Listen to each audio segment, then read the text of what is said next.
Olá, tudo bem? Nessa aula de hoje vamos discutir um pouquinho sobre a gestão ambiental. E para conhecer mais sobre a gestão ambiental é preciso compreender como o meio se organiza. Quando associamos essa organização do meio, não consideramos mais somente os fatores biológicos naturais em si, mas a interação humana também ela se torna importante nesse aspecto. Vamos pegar um comparativo com cidade de Parauapebas, por exemplo. Aqui é uma ilustração da onde localiza-se a nossos principais pontos específicos, onde nós estamos na nossa escola, prefeitura, Rio Verde, tá?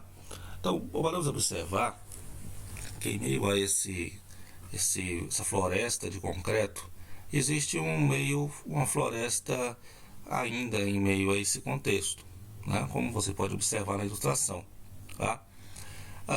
Nessa imagem podemos destacar também um exemplo de um pequeno igarapé que passa nessa região de Parauapebas, ok?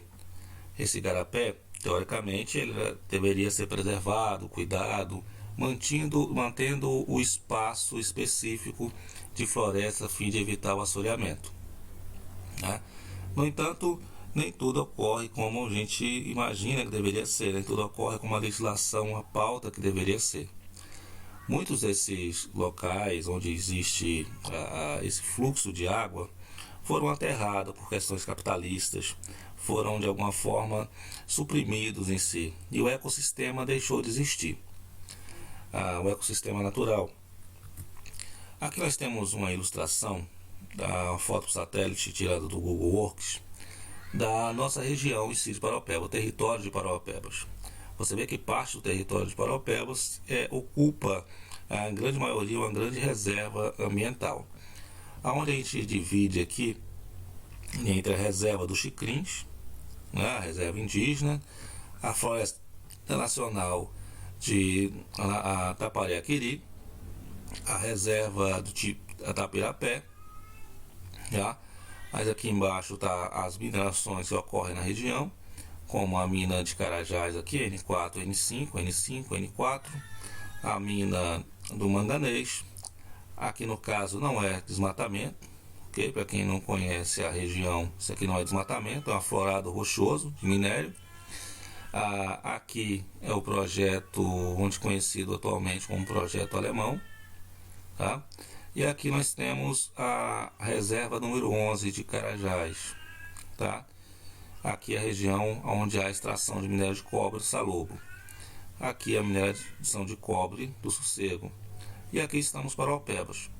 Se eu pegasse uma imagem do satélite dos anos 70, por exemplo, você veria toda a extremidade da região com esse mesmo tom de verde. Esse tom de verde está associado à característica da floresta, enquanto esse tom um verde mais claro está associado a vegetação do capim para gado, tá? Toda essa área em si foi transformada em pasto para gado. Nós tínhamos uma grande reserva biológica, uma grande área com muita floresta, e simplesmente toda essa floresta ficou concentrada num espaço de reserva de preservação ambiental, tá?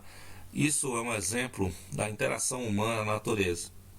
O desenvolvimento econômico ele sempre traz consigo avanços tecnológicos e traz, por sua vez, o desmatamento consigo. O capitalismo ele é necessário para sobrevivermos hoje em dia. Sem que as pessoas procurem um ganha-pão, sem que as pessoas procurem uma forma de ganhar dinheiro, eles não vão conseguir, as pessoas não conseguem se manter. E nessa necessidade do capitalismo, as pessoas se voltam unicamente para a natureza. É de lá onde conseguimos tirar nossos recursos e ganhar nosso dinheiro, ganhar vamos dizer assim, o pão de cada dia de cada pessoa. E consequentemente gera-se um desmatamento extraordinário. A criação de gado hoje na região do Pará é uma das atividades mais lucrativas em si. A floresta, na visão da população comum, ela não dá lucro, mas a plantação, o gado e a lavoura sim.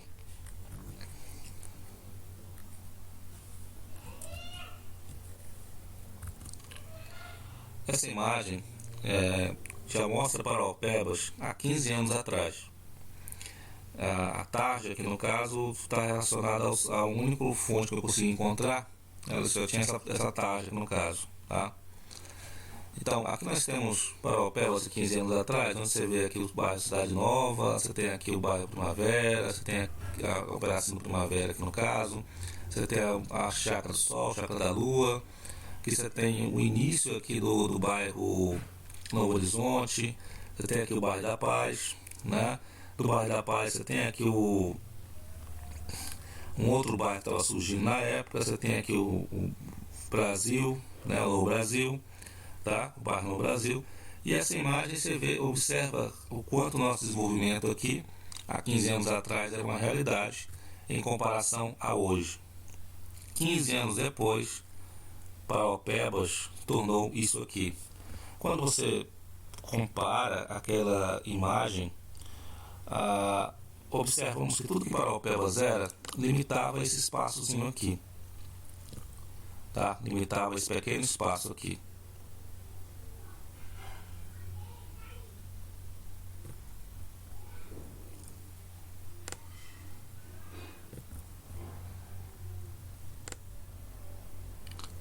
Isso aqui que Paraupebas era 15 anos atrás. Eram esses espaços que correspondiam para Paraupebas. Hoje, quando você olha para essa realidade aqui, você imagina quanto o município cresceu de forma tão extraordinária, tão rápida em si. Tá? Paraupebas é uma das cidades que crescem a nível de desenvolvimento da China, por exemplo. Tudo associado à exploração de minério aqui na região, que é muito intensa. Não só de ferro, mas os recursos como cobre, ouro, níquel. Tá? Não só de mineradoras como a Vale, mas outras mineradoras se espalham pela região também. Essa imagem ilustra Paraupebas há 15 anos atrás. Essa imagem ilustra Paraupebas na atualidade. Essa imagem é da década de 80, quando Paraupebas iniciou sua expansão econômica devido à mineração. Essa é a Rua do Comércio, um dos pontos mais movimentados hoje em Paraupebas. Essa é a Rua do Comércio atual. O exemplo do desenvolvimento econômico ele é bem aparente em si, tá? No entanto, os problemas mais sérios em si no caso é como manter uma grande população, um crescimento tão acelerado, mantendo as cidades básicas da população, como saneamento básico, rede de esgoto, rede de água, escolas, rua asfaltada, a fim de minimizar o máximo possível os impactos ambientais. Teoricamente, o município tem feito um bom trabalho, apesar de que os impactos ambientais têm sido bem mitigados. Grande parte dos impactos em si na cidade está associada ao rio Paraupebas. O rio Paraupebas ele não passa no meio da cidade, ele passa na lateral da cidade. No entanto, grande parte do rio Paraupebas é poluída. O nome popular conhecido desse rio Paraupebas na região é chamado de Cebozinho. O próprio nome já dá uma especificação do porquê isso acontece. Grande parte dos resíduos de água da chuva, que era para ser direcionado por tubulações até o rio, é acanalado junto com eles o esgoto público, o esgoto urbano. E por sua vez, cai no rio o esgoto urbano, o esgoto das casas. Muitas vezes, esgoto que era para ir fossas sépticas acabam sendo destinadas ao rio Paraupebas. Não se devido à atividade dos órgãos públicos, mas à atividade de moradores que, para tentar economizar algum gasto, vamos dizer assim, desperdício, acréscimo de dinheiro, acréscimo de custo na obra, eles simplesmente encanam ao esgoto comum ao sistema de esgoto de drenagem pública, que não é para esgoto, mas sim para drenagem da água da chuva. Consequentemente acaba caindo no rio. Grande parte desses resíduos eles poluem a água, que geram um impacto ambiental significativo e por fim acaba desaguando no rio Tocantins, que deságua no mar. Essa realidade nossa de Paraupebas precisa ser controlada e mitigada, tendo em vista que a gestão ambiental ela tem que ser bem minuciosa em seus detalhes.